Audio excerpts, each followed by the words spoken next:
Hello, MGTOW. Hello, men. This is Howard Dare. Thanks for stopping by. So I haven't been here for a little while, about a week or two, and I've got a few things that I want to talk about, that I want to share with you, because I think that they are important ideas. Now, I'm not going to be doing this in, any particular order, okay, because it's a lot. One of the first things I want to ask you is, do you know why they hate you? Men are dealing with a very unfair, nasty, ugly situation. Much of it is the reason for MGTOW, why men have decided to go MGTOW. They're being treated unfairly. They're being treated with hate and resentment. Do you know why this is happening? Do you know exactly where it's coming from? Because it appears to be coming from the women. It appears to be a gender issue. The women hate and resent the men, okay? Also, it's coming from, this hierarchical position that whoever's in charge here, wherever, in this case, it happens to largely be, white men, right, here in America. This is the perception, but it's everywhere. In the Asian culture, it's the Asian man. In the Hispanic culture, it's the Hispanic man. So it's whoever they think is in charge, okay? This group is hated. Now, you, as a man, belong to this group. Even if you are not, one of these super alpha Chad, multi-billionaire types. Even if you're not Andrew Tate, you're still in that group, according to the women, right? And the women have their fear and their resentment and their emotional responses to your anger, to you, to what you represent. So does everybody else who does not consider themselves in that group, okay, of, the alphas, the people in charge. Now, what's funny is that, and I don't want to upset you, you're not actually the group in charge. You're just, another man, like me, like anybody else.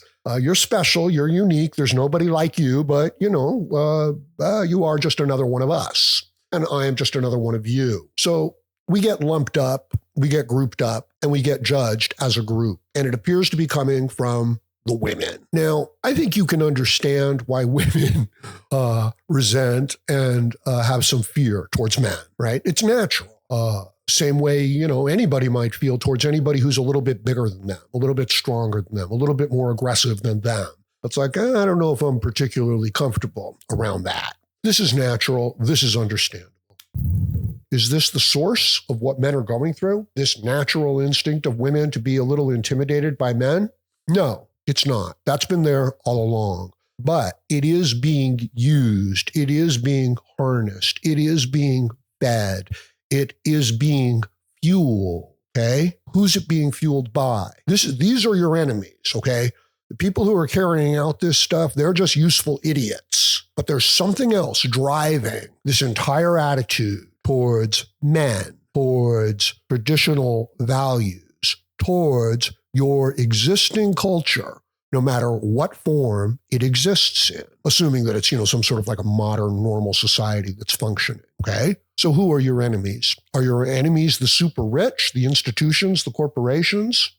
It's very interesting, isn't it? Like when these companies, these corporations do this incredibly woke bullshit, like Dylan Mulgavy or whatever, the transsexual that they wanted to use to advertise, Bud Light. Okay. Why? I mean, you're asking yourself, why? Why on earth would they do this? There's hundreds of millions, perhaps billions of dollars engaged in this. And then they go and grab a company spokesperson whose values are completely antithetical to their customer base. Okay. So they know that their customer base is going to see this and say, well, I'm going to stop drinking, that beer. So why are they doing it? It doesn't make sense, does it? Like you're I know I've been scratching my head. Okay. Why do these giant multinational billion-dollar corporations start up woke advertising campaigns? Because they all lose money. They all lose tens of, perhaps hundreds of millions of dollars. And it fails. And they have to usually backtrack it, but they're still doing it. Why? Why would they do that? You wouldn't do that. I wouldn't do that. Nobody in charge of that company who has a financial responsibility to its shareholders would do that. And yet, that's what they do. Why? Doesn't make sense financially. From a customer satisfaction point of view, doesn't make sense either, does it? So are they your enemies? Are they the people who are screwing it up?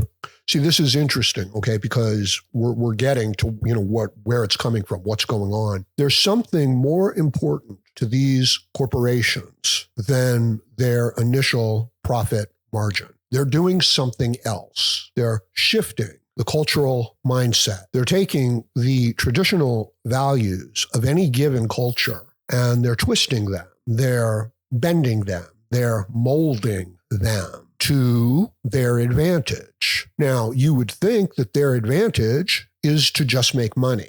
So again, it doesn't make sense why they're doing it. Making money isn't their only motive. And they, as a corporation, do not exist. Corporation is not a person, even though it's a legal entity, not a person. Institution, not a person.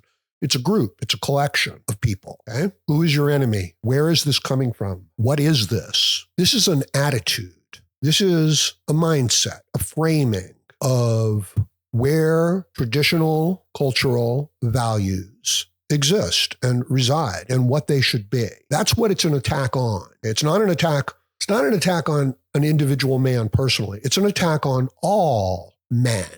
So what we're talking about here is a class struggle between an elite class, or I suppose we could just say an upper middle class versus a working class. Working class being anybody who, doesn't have a high-ranking college degree, who isn't sitting in an office, a city mindset, a non-working mindset, or rather, a knowledge working mindset. Again, this is not to say that everybody in this particular, industry or industries is doing this, but it's a split in values between the normal, average, working citizen. See, it's not even men and women, although it's being done on male, female, class, gender lines, and it's also being done on, race, ethnic lines. A group of elites that have elevated themselves. These are just people, okay? But they represent most of the homeowners. They represent most of the people with, reasonable bank accounts. They represent the people who are invested in the companies, not the owners of the companies, not even the people necessarily hired to run the company. They are the haves in a society of have-nots. And this attitude, it's a globalist attitude, okay? It doesn't care about its citizens. It cares about profits. Our medical industry doesn't help make people healthy anymore. It's not even trying to do that. That's not even part of the model. The model is treating their symptoms and making profits. That's what they're trying to do. So when you go to the doctor, and you say, doctor, what's wrong with me?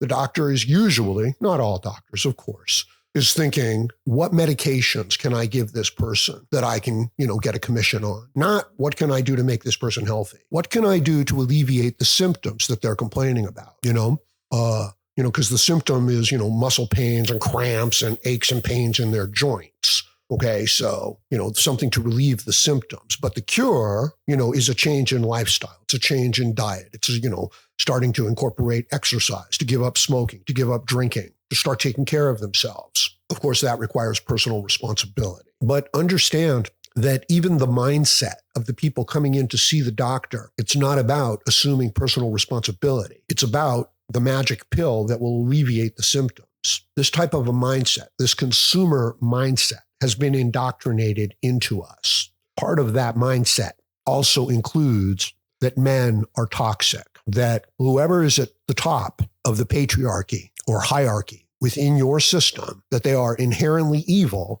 and must be taken down and must be replaced by these endless, ceaseless complainers and whiners and fault finders and backbiters, okay? You want to be a winner? Stop complaining. Stop whining. Just take care of the situation. I know it's unfair. I know it's untrue, but it doesn't help you to complain about it. So what you're talking about, what I'm talking about, is an attitude of the elites within any given society, the people who have gotten the government jobs, the people who have gotten the high corporate jobs, the people who have, 3 times as much money as they need to exist. Now, what are their attitudes towards things like immigration? What do they care? No immigrants are going to move into their neighborhood. Their neighborhood is way too expensive, okay?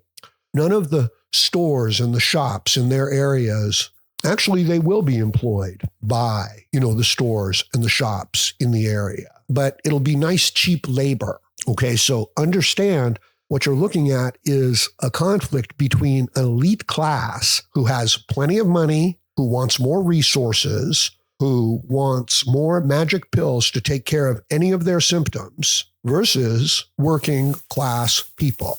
Okay, it's even breaking the whole line between, Republican and Democrat. It's working class. If you're working class, you need to vote for, somebody who's going to secure your borders, who's going to take care of your economy, who's going to take care of your, foreign affairs, who's going to make sure that the people have a fair and equal opportunity to get ahead in this world. But for the last 40, 50 years at least, no doubt more, this entire system has been stacked against the working class, not Republicans, not Democrats, not men, not women, not blacks, not whites, working people versus people who essentially, they're working too, but they earn their money at a much higher rate and in a much different way. It's not physical labor. It's not service jobs. It's knowledge workers, essentially. It's people who work within the system. You take a place like France, okay, and they educate their people, pretty much the same way that we do. They sit them down in classrooms and, make them memorize, textbook after textbook. And then they test them. And if they do well on the test, they get government jobs, or they might get high corporate ranking jobs. But there's only so many of those to go around. Like, just putting some numbers out there, say there's 100,000, graduates this particular year.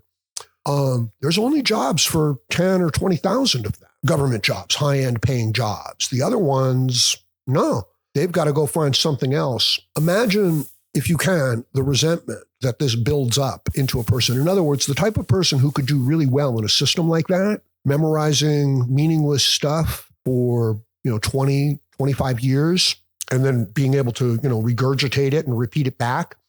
Do you really think that that's going to be like a great, well-adjusted person?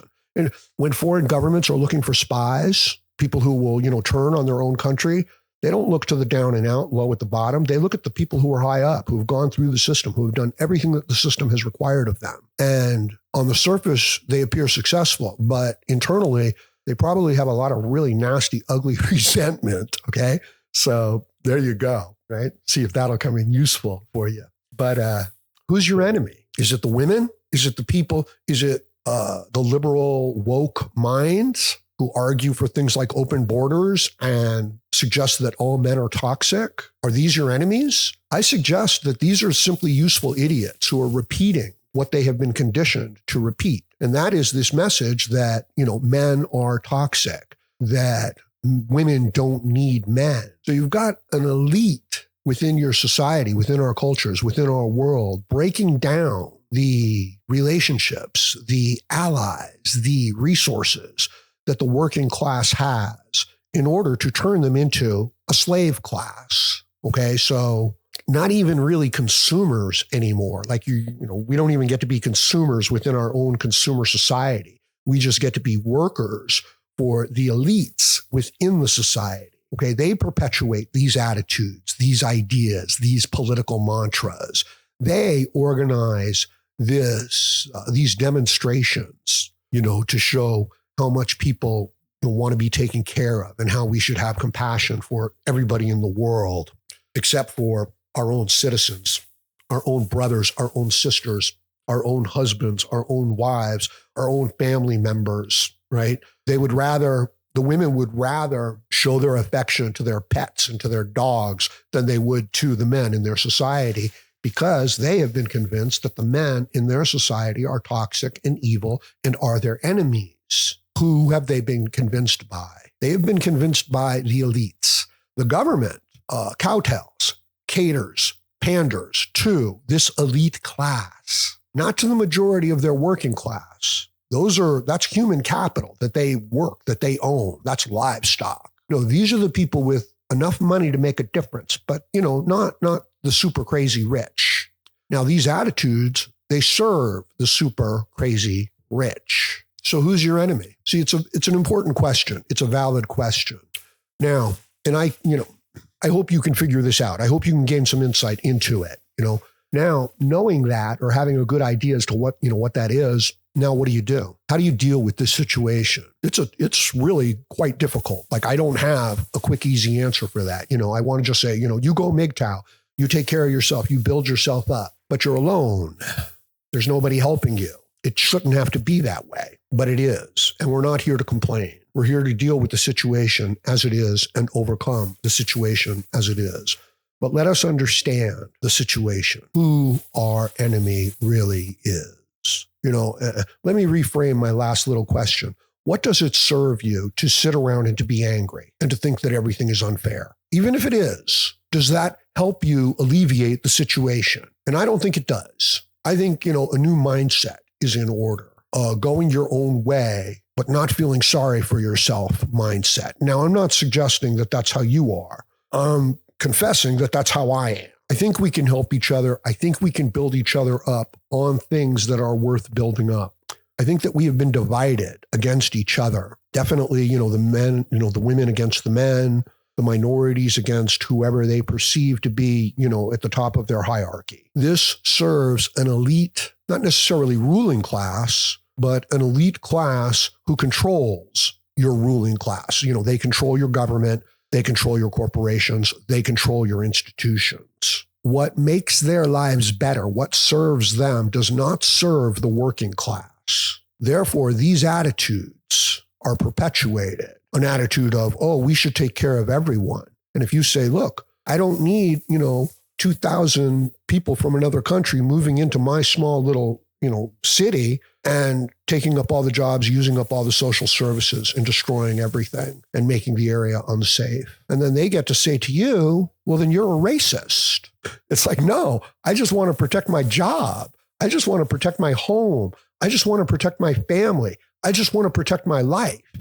And it's like, no, that's racist. So this is the attitude, this perpetuation of these types of attitudes. That's your enemy. And it's not even coming from all of the people who seem to accept and embrace these ideas. Again, they're useful idiots. It doesn't serve them. It's not to their advantage. They haven't made a conscious decision to adopt these attitudes, but someone has made a decision to foster these attitudes upon them. Starting to sound familiar? Starting to sound like a real demagogue, like a real fucking demagogue? Not a low-level demagogue who talks and gets all excited like me.